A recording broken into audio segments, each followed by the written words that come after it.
probably wondering why I'm dressed like Dorothy today.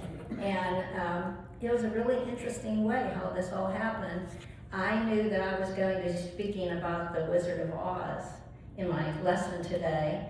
And Jim had said that we were going to go to Ehrenfield for Art Walk, and he said to me that he had a Alice in Wonderland dress. And so Art Walk was Thursday. When he came with the dress, here it was not Alice in Wonderland, it was Dorothy. Now how he ended up with this dress, it's all legitimate. They were going to throw it away. And he gathered it up, and I think at some time in his life he thought, I might make this little girl that might be able to fit into this dress. So that's how I got it. And of course I have Ruby, I don't know if you can see my Ruby slippers, because dancers have everything. We have all kinds of shoes, and of course I have red shoes. I can click my heels together.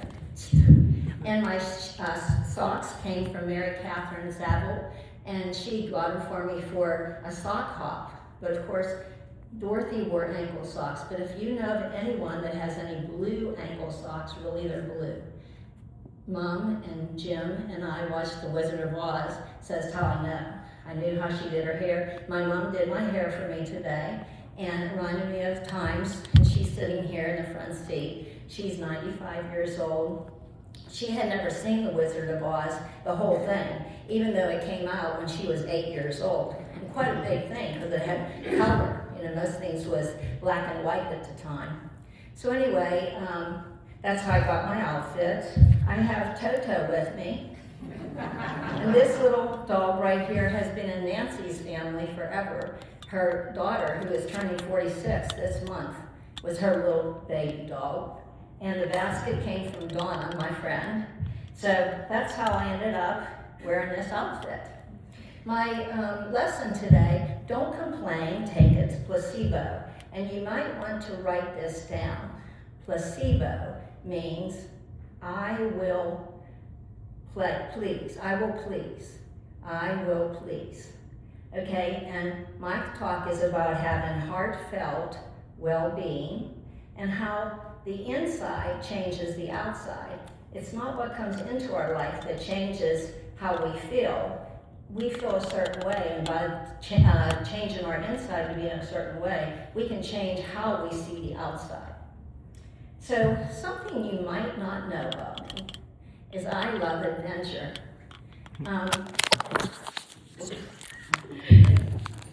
Here it is. Thank you. A little malfunctioning here. So anyway, I like adventure. The closest I ever came to death was when I was in high school. We had just gone to the prom, and we had been up all night long. We got a couple hours of sleep, and we got on a raft and went down the Ohio Powell. And it was in May, so it was very, very high. And I was thrown off of the raft. And I went down into a whirlpool that was an eddy that just kept going round and around. I had had life-saving in high school, so I knew that my part was to try to relax, hold my breath, and that my life preserver would eventually bring me up. I did have a helmet on also. And that is what happened when you're down in the water. You don't know where top is. It's all just muddy. You can't tell this is up or that's up. Where is up? You don't know. You just have to rely on the life vest. And I did come up, and I'm still here today. Thank you. When I was 60, I jumped out of an airplane, and I was, of course, tandem with somebody, but this was free fall for quite a while until the parachute went up. And then when I was, that same year, I went to Outer Banks and I hang glided. And when you hang glide, you're like this, looking down. An airplane takes you up, I don't know how many thousand of feet, but a long way. And then the tether comes loose, and then you float down. It's really very pretty, and it feels maybe a little bit exciting. And the third thing that I did just recently when I was 65 is I paraglided off of a mountain in Switzerland. My son Caleb and I ran to the edge of the mountain, and we were on a big kite, and we just went down. Of course, I was tandem on that too. I didn't do any of this stuff alone. So these types of things do not scare me. I actually like them. But what really has scared me in my life is when someone yells at me. Now this mostly has come from men in my life. very few women have ever yelled at me, but men that are much bigger than me and stronger than me have yelled at me a lot. And so I have a way of dealing with that now. And it comes from the Wizard of Oz. You know how the wizard, boom, boom, boom, he had all this fire and smoke, and he's like, his voice was very, very big, and he's puffing himself up. But really what he was, he's trying to scare Dorothy. He really, and make her do something was more or less a suicidal mission, because she was to go and find the wicked witch of the West, broom, and bring it back to him. So this was something totally he should have never asked for something like that if he was a nice person, but he was a person hiding behind a screen. And remember, Toto went and got the curtain and opened the curtain and showed that this was a normal person that was trying to make himself really, really big. He was actually not a person maybe we would admire, because he was using all this stuff to make himself look bigger. And I would say that he was not pleased with his life. We learned from the sequel that actually he was being controlled by a wicked woman, and the wicked woman was making him do all this stuff. So when I think of people that yell at me now, I just see them like the Wizard of Oz. Can you imagine how that changes everything for me? It does. I don't see them as being like real powerful and overcoming me, because if they were happy, if they could say, I am pleased with life, they wouldn't be yelling at me, right? You agree? Okay, so I had a neighbor when I grew up. She lived 2 doors down, and she had a high porch, and the kids would be down playing in the sandbox. And she was always yelling at her kids, like obscenities. She would use all kinds of really strong language and yell from the top of her voice at these children. And these children were just sitting there playing in the sand. They never even looked up at her. They did not pay one bit of attention to her. Now my mom, of course, was never like that. If my mom was mad at me or something, I would definitely want to change, because she never raised her voice to me. But this lady was always yelling. And it was like she was calling wolf, you know. When everything's a big drama and everything's all big, well then when something really becomes important, they would not have listened to her. They would have, because they're so used to her yelling at them. So when I was just a little girl, I decided that I was not going to yell. I was not going to raise my voice unless it was absolutely necessary. Like if one of my children were running out on the road, yes, I would raise my voice. And I have never ever uttered a swear word in my life, because I feel like all those superlatives, why do we need them? Why can't just talking to someone be enough? Why do we have to use swear words? So the first time that I ever heard the word placebo was when my dad was talking about his own mother.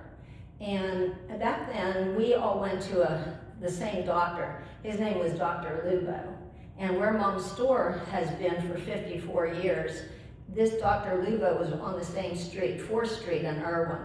And so there was no HIPAA laws at that time. And the doctor was allowed to tell family members what was going on. And he told my dad that my grandma, his mom, was a hypochondriac, and that she was getting placebo pills, like sugar pills, and because she expected them to work, they did. And that the family was all sort of like a thing. The family was supposed to say, oh, you're so much better on this medicine. Wow, you're doing great. So she was taking this placebo, and it was pleasing her, and she expected it to work, so it would. So a little blue pill to put her to sleep, a yellow pill for an antidepressant or something like that. So she became addicted to just always, you would never ask my grandma how she was, because she'd just tell you how it was all bad. And she was not pleased with her life. Now my grandparents on my mother's side, totally different. And here she is here, and when they would go to sleep, they would hold hands, and they would read this 23rd Psalm together before they went to sleep. And I have that with me. And if you wouldn't mind bearing with me, I'd like to read it to you. It's all in King James Version, which is old-timey type of way of talking, but it's about how we have someone that is looking over us as if we have a shepherd and we are the sheep. The Lord is my shepherd, I shall not want. They had this memorized. He maketh me to lie down in green pastures. He leadeth me beside the still waters. He restoreth my soul. He leadeth me in the paths of righteousness for his name's sake. Yea, though I walk through the valley of the shadow of death, I will fear no evil, for thou art with me. Thy rod and thy staff, they comfort me. Thou preparest the table before me in the presence of mine enemies. Thou anointest my head with oil, and my cup runneth over. That's so the mites and stuff wouldn't eat their head. They put oil on their head. Surely goodness and mercy shall follow me all the days of my life, and I will dwell in the house of the Lord forever. Now that's an old-fashioned way of saying what Linda Arnold says every night. She has shared her little verse with me of what she does right before she goes to sleep. She says, all is well. Everything is working out for my highest good. Out of this situation, only good will come. I am safe and protected always. So this surely goodness and mercy became like a goal for me. I started thinking, a lot of people make goals, but they all depend on something that somebody else is doing. Like you want to be president of a company, a lot of other people have to change in order for you to become president of a company. But a goal I could have would be to be good and to be kind. That would be my goal, to be good and to be kind. And it came from that verse. I thought about surely goodness and mercy shall follow me. And if someone's going to follow along behind you, that meant that you planted seeds and they grew up back there. You kept on walking, but the seeds grew up because you planted goodness and kindness and behind you. And so I started thinking about that was what I was going to do with my life as far as life goals. But I found out that even when you are really trying to just do goodness and kindness, that you can still get yelled at. Your goodness could be something that was judged as totally wrong and contrary to what somebody else wanted you to do, or they might want you to change, or if you only changed, their life would be better because they were not pleased with their own life. And so I started to think, what else could I do? What other goal could I have? And I thought about, I couldn't say, I am blessed. I know I'm blessed, of course. But when you say I am blessed, it's like you're evaluating everything that comes into your life. Am I blessed? Am I not blessed? Is this good? Is this bad? And I decided to say, I am a blessing. So that's what I think about, like doing this talk. I just want to be a blessing to you. Now, of course, you could misunderstood and you could yell at me for why I did this talk and what all I said in this talk. But when I think of just being a blessing, I know that's only something that I can do. There's certain things that only I can do, and that's what I'm going to do. Teaching my classes is another thing. I feel like I'm a blessing to all of those people out there. And being a blessing is different than a gratitude journal. Because a gratitude journal, we're still a little wee bit deciding on whether it was good or whether it was bad.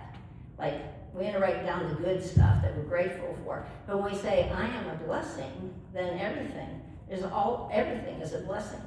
And with Dorothy, the Wizard of Oz, just think, if she hadn't met the Wizard of Oz and he didn't do all this stuff and tell her to go get that broom, she would have missed out on the whole adventure. She got to go on an adventure because of the Wizard of Oz. Well, okay, I like adventure. So a lot of times I've thought about that if someone, say, yells at me and changes my course in some way, I can still think that no matter what the path that I'm on, that I am a blessing.